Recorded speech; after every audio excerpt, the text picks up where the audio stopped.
ಭೂ ಅಭಿವರ್ಧಕರು ತುಮಕೂರು ಮಹಾನಗರ ಪಾಲಿಕೆ ಕಾರ್ಯವೈಖರಿಯನ್ನ ಖಂಡಿಸಿದ್ದಾರೆ. ಸೈಟ್ ಅಥವಾ ಜಮೀನು ನೋಂದಣಿ ವೇಳೆ ಸಾರ್ವಜನಿಕರಿಗಾಗುವ ಸಮಸ್ಯೆ ಬಗ್ಗೆ ಬಿಜೆಪಿ ಮುಖಂಡ ಸ್ಫೂರ್ತಿ ಚಿದಾನಂದ್ ಅವರು ಇಂದು ಸುದ್ದಿಗೋಷ್ಠಿಯಲ್ಲಿ ಬೇಸರ ವ್ಯಕ್ತಪಡಿಸಿದ್ದಾರೆ. ತುಮಕೂರು ನಗರದ ಸಮೃದ್ಧಿ ಗ್ರಾಂಡ್ನಲ್ಲಿ ಸುದ್ದಿಗೋಷ್ಠಿ ಕರೆದು ಮಾತನಾಡಿದ ಅವರು, ಕಂದಾಯ ಸಚಿವ ಕೃಷ್ಣ ಬೈರೇಗೌಡ ಅವರು ಕಂದಾಯ ಇಲಾಖೆಯಲ್ಲಿ ಹಲವು ಬದಲಾವಣೆ, ಹೊಸ ನಿಯಮವನ್ನ ತಂದಿದ್ದಾರೆ. ಒಂದು ತಾಲೂಕಿನಲ್ಲಿ ನಿಯಮ ಪರಿಶೀಲಿಸಿ ನಂತರ ಇಡೀ ರಾಜ್ಯಕ್ಕೆ ಅಳವಡಿಸಬೇಕಿತ್ತು. ಆದರೆ ಈಗ ನೋಂದಣಿ ವೇಳೆ ಸಾರ್ವಜನಿಕರು ಹಲವು ಸಮಸ್ಯೆಯನ್ನ ಎದುರಿಸುತ್ತಿದ್ದಾರೆ ಎಂದು ಬೇಸರ ವ್ಯಕ್ತಪಡಿಸಿದರು. ತಮ್ಮ ವೈಯಕ್ತಿಕ ವೈಮನಸ್ಸಿನಿಂದ ಆರ್ಟಿಐಯನ್ನ ದುರ್ಬಳಕೆ ಮಾಡಿಕೊಳ್ತಿರೋದು ನೋವಿನ ಸಂಗತಿ ಎಂದಿದ್ದಾರೆ. ಪಾಲಿಕೆಯಲ್ಲಿ ಆಗಲಿ ಮತ್ತೆ ಈ ಕಾನೂನು ವ್ಯವಸ್ಥೆಯಲ್ಲಾಗಲಿ ಬಹಳ ತೊಂದರೆ ಆಗಿದೆ. ಕೃಷ್ಣ ಬೈರೇಗೌಡರು ನಮ್ಮ ಕಂದಾಯ ಸಚಿವರು ಅವರು ಬಹಳ ಹೊಸ ಕಾನೂನುಗಳನ್ನು ತಂದಿದ್ದಾರೆ. ಇನ್ನೂ ಕೂಡ ಆ ಕಾನೂನುಗಳನ್ನು ತರುವಲ್ಲಿ ಒಂದು ಪೈಲಟ್ ಪ್ರಾಜೆಕ್ಟ್ ಯಾವುದೋ ಒಂದು ಜಿಲ್ಲೆಯಲ್ಲಿ ಅದನ್ನ ಸಮರ್ಪಕವಾಗಿ ಯಶಸ್ವಿ ಆದ ನಂತರವೇ ಅದನ್ನ ಸ್ಟೇಟ್ಗೆ ಇಂಪ್ಲಿಮೆಂಟ್ ಮಾಡಲಿ. ಎಲ್ಲೋ ಒಂದ್ ಕಡೆ ಅದನ್ನ ಸ್ಟಾಪ್ ಮಾಡಿ ಇದನ್ನ ಇಂಪ್ಲಿಮೆಂಟ್ ಮಾಡೋದು ಬಹಳ ಅಸಮಂಜಸ ಅಂತ ಕಾಣುತ್ತೆ. ದಯಮಾಡಿ ಅವರು ಕೂಡ ಈ ನಮ್ಮ ಈ ಏನು ಈ ಸಾರ್ವಜನಿಕರಿಗೆ ಆಗ್ತಕ್ಕಂಥ ತೊಂದರೆಗಳನ್ನ ಸುದೀರ್ಘವಾಗಿ ಆಲಿಸಲಿ. ಇದು ಒಂದು ಸ್ಟೇಟ್ ನ್ಯೂಸ್ ಆಗಬೇಕು. ನಿಜವಾಗ್ಲೂ ಈ ಒಂದು ನೋವನ್ನ ಇಡೀ ತುಮಕೂರು ಜನತೆ ಅನುಭವಿಸ್ತಾ ಇಲ್ಲ, ಇಡೀ ರಾಜ್ಯದ ಜನತೆ ಅನುಭವಿಸ್ತಾ ಇದ್ದಾರೆ.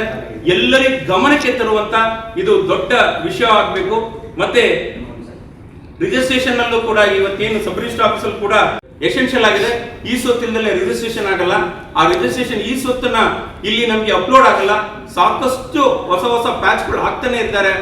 ಅದಕ್ಕೆ ಮಾಹಿತಿಯನ್ನು ಕೊಡುವಂತ ಕೆಲಸ, ಮತ್ತೆ ಈ ಒಂದು ಅಪ್ಲೋಡ್ ಮಾಡ್ಬೇಕಾರೆ ಮತ್ತೆ ಯಾವುದೇ ಒಂದು ಹೊಸ ಕಾನೂನನ್ನು ತರಬೇಕಾದ್ರೆ ಅಧಿಕಾರಿಗಳನ್ನ ಕರೆಸಿ ಸಮರ್ಪಕವಾದಂತ ಅವರಿಗೆ ವಿಷಯವನ್ನ ಬೋಧಿಸಿ ಅವರಿಗೆ ಒಂದು ಕರೆಕ್ಟ್ ಇನ್ಸ್ಟ್ರಕ್ಷನ್ಸ್ ಕೊಟ್ಟು ಮತ್ತೆ ಅವರು ಅಧಿಕಾರಿಗಳು ಏನಾದ್ರು ಅದನ್ನ ಸಮರ್ಪಕವಾಗಿ ನಡೆಸ್ತಾರೆ ಅನ್ನೋದು ಮೇಲೆ ಕಾನೂನನ್ನ ಇಂಪ್ಲಿಮೆಂಟ್ ಮಾಡಿ. ಇವರಿಗೆ ಅರಿವೇ ಇರಲ್ಲ. ಎಷ್ಟೋ ಅಧಿಕಾರಿಗಳಿಗೆ 50-55 ವರ್ಷ ಅವು ಮಾಡಿದಂತ ಕಂಪ್ಯೂಟರ್ ನಾಲೆಡ್ಜ್ ಇಲ್ಲ. ಅದನ್ನ ತಪ್ಪು ಅಂತ ನಾನು ಹೇಳ್ತಾ ಇಲ್ಲ. ಅವರ ಒಂದು ಅವತ್ತಿನ ಎಜುಕೇಶನ್ ಇಲ್ಲ. ಇವತ್ತು ಹೊಸದಾಗಿ ಕಂಪ್ಯೂಟರ್ ಇಂಪ್ಲಿಮೆಂಟ್ ಮಾಡ್ತಾರೆ. ಮತ್ತೆ ಹೊಸ ಟ್ರೈನಿಂಗ್ ತರಬೇಕು. ಸಾಕಷ್ಟು ಹೊಸ ಕಾನೂನುಗಳಿಗೆ ಹೊಸ ಚಿಂತನೆಗಳನ್ನು ಮಾಡಬೇಕಾದ್ರೆ ಅಮೂಲಾಗ್ರವಾಗಿ ಈ ಒಂದು ನಾವು ಏನೋ ಈ ಒಂದು ಚಿಂತನೆಯನ್ನ ನಡೆಸಬೇಕಾಗತ್ತೆ.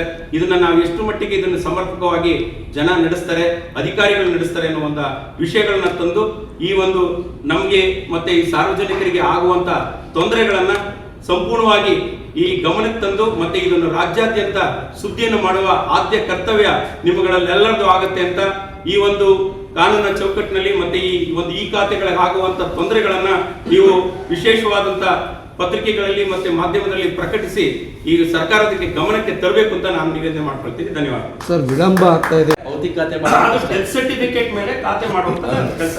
ಎಷ್ಟು ಜನ ಲೀಗಲ್ ಇರ್ಸಿರ್ತಾರೆ. ವಂಶವೃಕ್ಷ ಒಂದು ಡೆತ್ ಸರ್ಟಿಫಿಕೇಟ್ ಅಷ್ಟೇ ಮಾಡ್ಬೇಕಾಗಿರೋದು. ಆವಾಗ ಕೇಳ್ತಾರೆ ಎಲ್ಲಾ ಡಾಕ್ಯುಮೆಂಟ್ ಬೇಕು. ಹಿಂದೆ ಖಾತೆ ಮಾಡೋದು ಏನಾಗಬೇಕಾಯ್ತು? ಎಷ್ಟು ವಿಳಂಬ ತೊಂದರೆ ಆಗ್ತಾ ಇದೆ ಅಂದ್ರೆ ಸರ್ 2 ವರ್ಷ ಅವಾಗ ಇನ್ನು ಅಣ್ಣ ತಮ್ಮದಿರಿಗೆ ತೊಂದರೆ ಬರುತ್ತೆ. ಈಗ ಅಲ್ಲಿ ಯಾರೋ ಒಂದು ಅರ್ಜಿ ಕೊಡ್ತಾರೆ. ಇವೆಲ್ಲ ಸಮಸ್ಯೆಗಳನ್ನ ಸೃಷ್ಟಿ ಮಾಡುವಂತ ವ್ಯವಸ್ಥೆನೆ ಈ ಒಂದು ಅಧಿಕಾರಿಗಳದ್ದು ಸರ್ಕಾರದಾಗಿದೆ ಸರ್. ಏನೋ ಒಂದು ಥರ್ಡ್ ಪಾರ್ಟಿ ಸೈಟ್ಗೆ ಈಗಿನ ಕಾನೂನು ಪ್ರಕಾರ ಎಷ್ಟು ಸೆಟ್ ಬ್ಯಾಕ್ ಸರ್? ಈಗ ಹಿಂದಿನ ಕಾನೂನು ಬರೀ ನಮ್ಗೆ 750 ಅಡಿ ಮಾತ್ರ ಕಟ್ಟಕ್ಕೆ ಇತ್ತು. ಇನ್ನು 450 ಅಡಿ ನಾವು ಸೆಟ್ ಬ್ಯಾಕ್ ಕೊಡ್ಬೇಕಾಗಿತ್ತು. ಈಗ 30-40 ಸೈಟ್ಗೆ ಸಂಪೂರ್ಣ ವಿನಾಯಿತಿ ಕೊಡ್ತಾ ಇದ್ದಾರೆ ಈಗಿನ ಹೊಸ ಕಾನೂನು. ಹೇಳಿದ್ರಲ್ಲ ಹಿಂದೆ ಇದನ್ನು ಬಿಡಬೇಕು, ಮುಂದೆ ಅದನ್ನ ವಿನಾಯಿತಿ ಕೊಟ್ಟಿದ್ರು ಅಪ್ ಟು 30-40 ವರೆಗೂ. ಅದನ್ನು ಇಂಪ್ಲಿಮೆಂಟ್ ಸರಿಯಾಗಿ ಆಗಿಲ್ಲ. ಅದನ್ನು ಕೂಡ ತ್ವರಿತವಾಗಿ ಮಾಡಿದ್ದಾನೆ.